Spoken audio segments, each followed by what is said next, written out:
once again.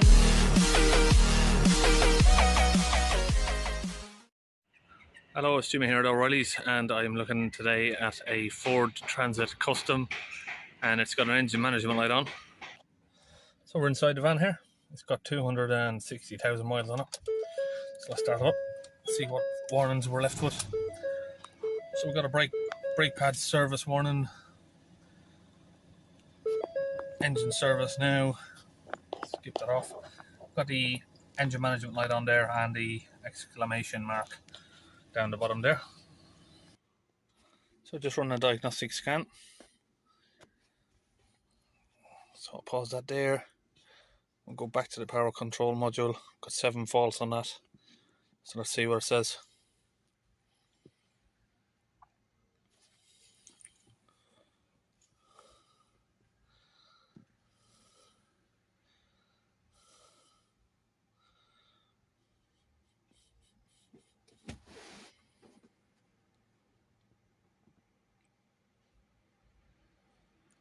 A little bit slow. These Fords are usually quick with the diagnostic scans, but here we go, we're in.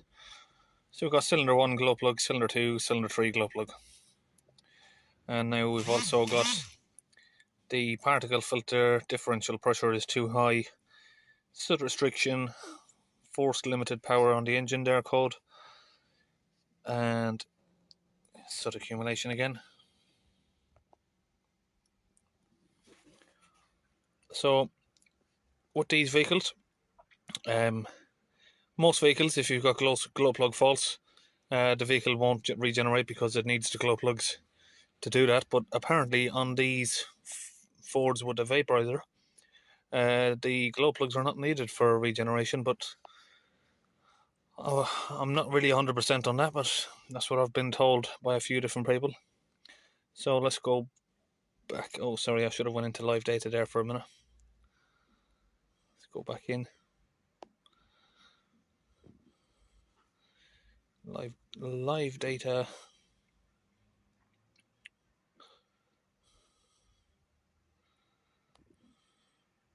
Wait for this to load. So we've got all the items there ready to read the live data, so we'll start the engine up now.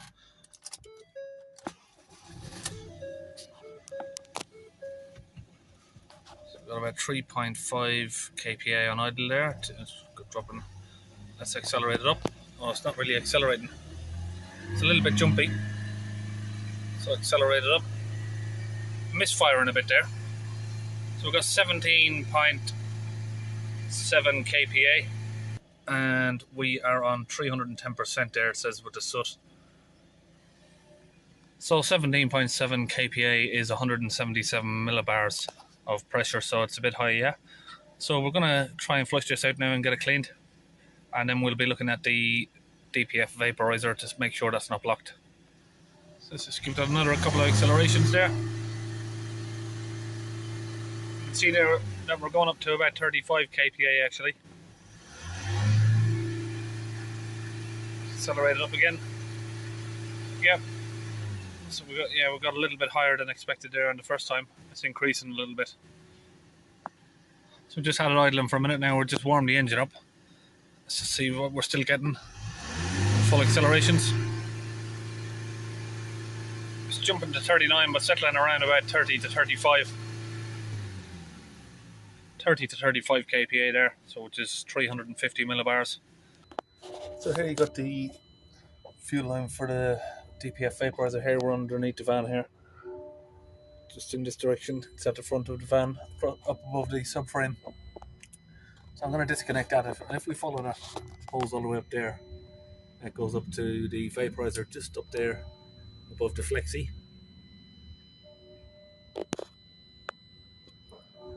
So what I'm going to do is open this fuel line and I'm going to blow some air through it to hopefully unblock the vaporizer if it's blocked. So I've got the hose connections there set up on my Medivac here, and I'm just going to pump it up now.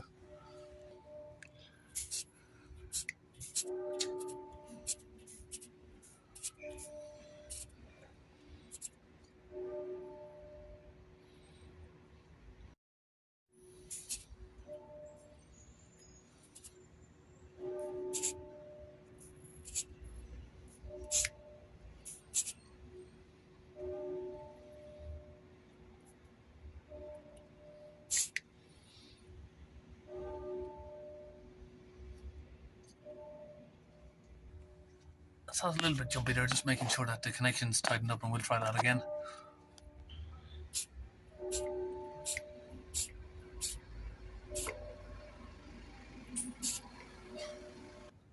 Okay, so I've got the rubber bung there from my MIDI vac, and the MIDI vac hole's connected onto there, and I've got my JLM DPF gun connected to the compressor over there.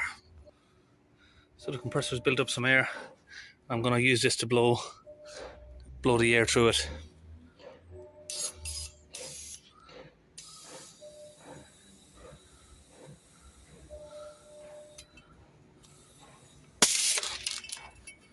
Okay, that's burst off. But now we'll check it again and just see if that's cleared it. Okay, now again we've disconnected this air gun, and we'll just try to pump up the air now, see if it's unblocked. So it looks like it's okay now.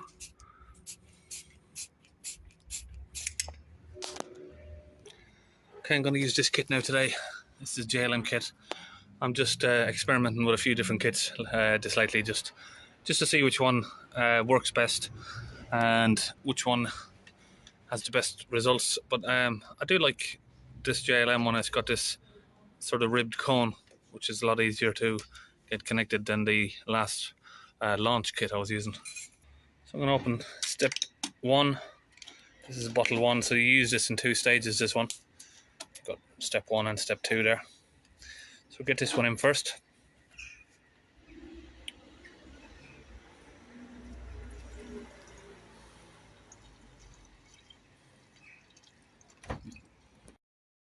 Okay, now I'm back under the van here. We're going to go to this DPF hose, which is just above the subframe right here. I'm just going to disconnect this.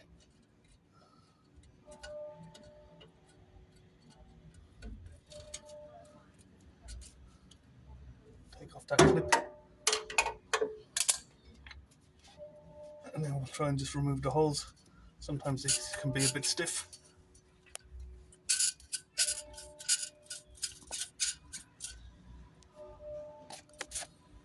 Now I've got that hose off. I'm just going to wedge this cone in there. Now I'm just going to squeeze the trigger and get the fluid in there.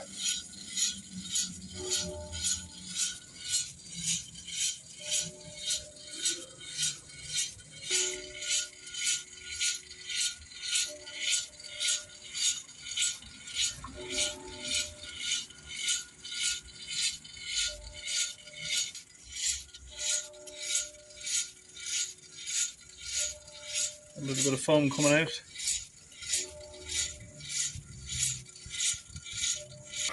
So the compressor's just come on there to build back up the pressure a little bit. We'll carry it on again until we can see all of the fluid's been used up. Now I'm going to come back under and take this back out.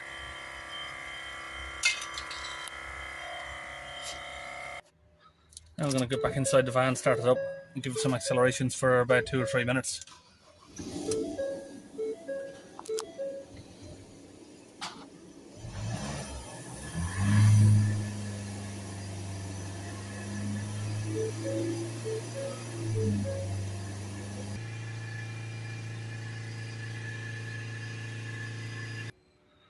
Right, so that's step 2 now filled up, and we'll get this one in now as well.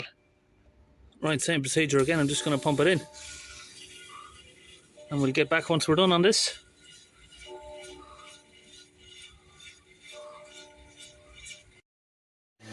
So I'm going to put this on the pedal. It's a laser accelerator depressor. We'll let that accelerate.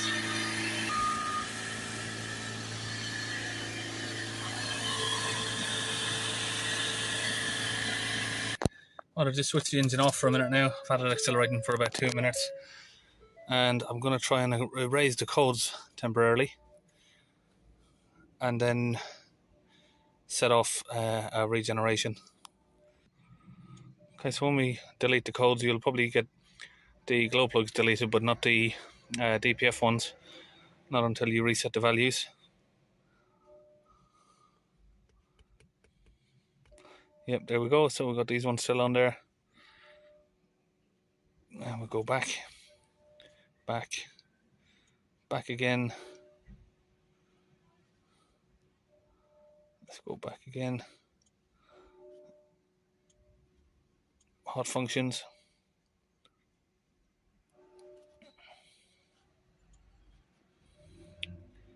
Static regeneration on the exhaust. Let's try that. Some vehicles won't let you do it until you actually reset the values. But we'll start up now and try that. It's hard to keep track of every vehicle, to be honest, what ones will do what. Let's just try this. If it doesn't work, it'll just say that it's failed, and then we'll have to reset the values first.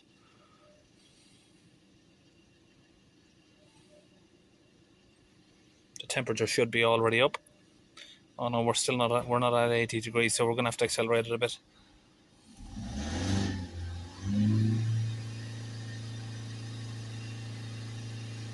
See if we can get that temperature up.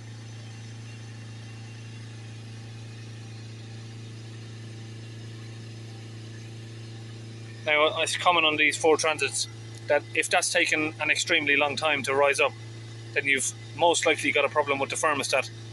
We've had a few of these vans where I've been accelerating it for 5 minutes and it's just not getting to 80 degrees, and that would indicate a problem with the thermostat, which also is a cause of DPF blockage, because if the van doesn't reach 80 degrees itself, it won't regenerate. So now we're on 80 degrees. Just let go of the accelerator, let the revs come down, and now I'll continue. So it's probably failed there, so it's telling me switch the ignition off. Yeah, it's failed. So we'll go back again, reset the learned values of the DPF, because what that's saying is it's failed to do a regeneration because it thinks that the DPF has gone too far from the saved data that's been logged. So we'll reset that. Switch the ignition on, reset, continue.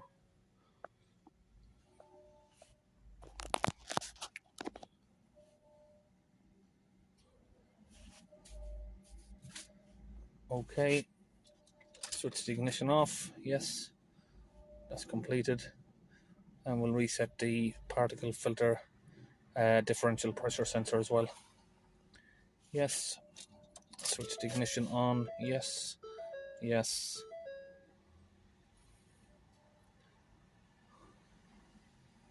The thing I like about these Fords is they're nice and quick to do all these resets. Some of the Mercedes and Volkswagen literally take like 10 to 15 minutes to do this procedure that I've done in less than a minute here. Right, so that's done now. Oh, sorry, I went back a bit too far. Go back in and try to do the static regeneration again. I'll start the engine up again.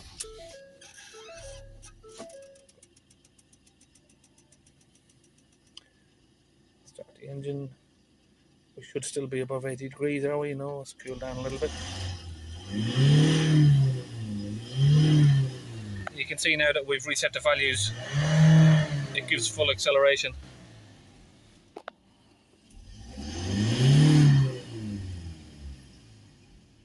Right, now we'll try and trigger that off. What I didn't do again is I didn't clear the codes yet, so hopefully this will still start off. Yeah, that's it. There we go. So it'll now regenerate on its own, and it'll burn out the fluid at the same time. It's just a lot easier to do it like this. You don't have to regenerate it. You can hold your foot on the accelerator, but it's just kill two birds with one stone here. Now, while that's accelerating, I can clear up all my tools. So I'll pack all of this lot back in the van. Alright, so that's all of my tools there picked up and packed away. Now we're just waiting for that to finish. Should be about 5 or 10 minutes, maybe 20 minutes max.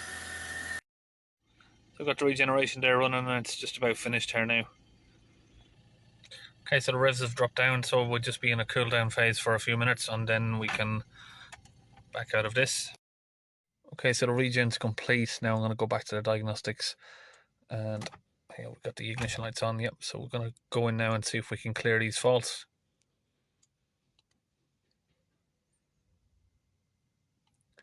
Now we'll just go in there and confirm that they are cleared.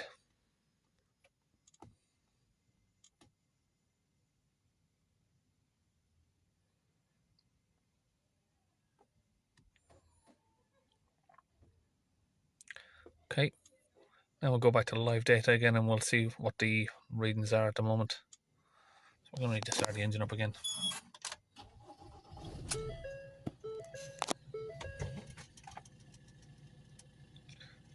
Okay, engine management light's gone now. So we're going to have to see what the DPF readings are. We'll get these items and move them up to the top so they're ready to view. So the pressure is still a little bit high there. So it's not looking good from our first time using the JLM stuff, but now I'll let go of the accelerator, see where we are on idle. It's come down a bit, but it's still slightly high. So I might have to try and put another clean through it, maybe try the winds that I usually use and see what happens. Actually there I was holding that at just over 2,000 RPM, so I'm going to put it back up to about 3, exactly where we were before.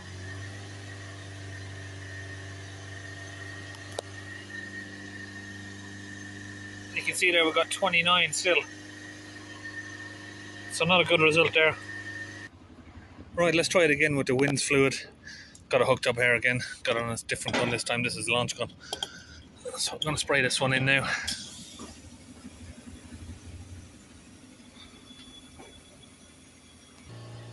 Alright, let's try that again. We've had the fluid in there for half an hour. And let's see. Okay, we're still on around about 30 there. So I'll hold the revs for a few minutes now and see if it drops down.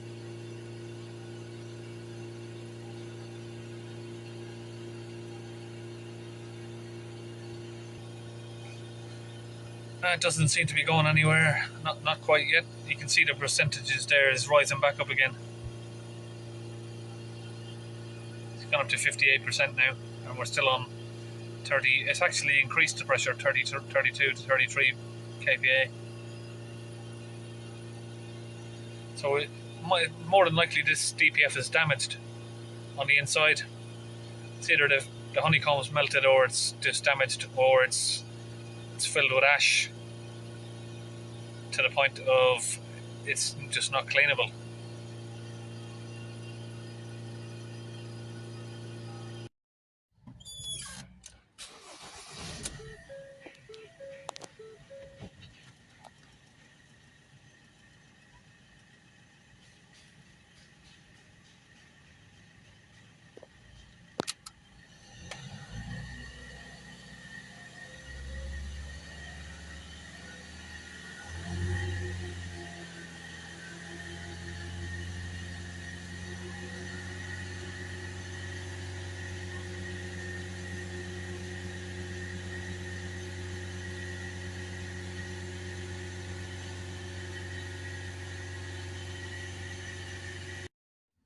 So you can see in this case that was a fail. Well, it's worked. The engine lights are off, but I don't think it's going to last very long because the pressures have not come down to where I'd like them to be. So there's obviously some internal damage with the DPF in this case.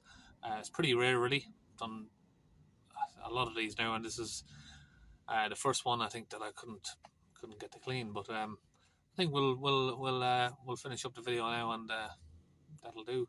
But just goes to show you that it's probably a good video to still watch. You know, you can still see the process that we've done. But in most cases it does work. But in this case, it's not coming down as far as I'd like it. So we'll see what's going to happen with it in the future. I think it's going to probably end up coming back, I think, and maybe needing a new DPF replacement or having it gotten out, whichever route he wants to take. See you in the next video.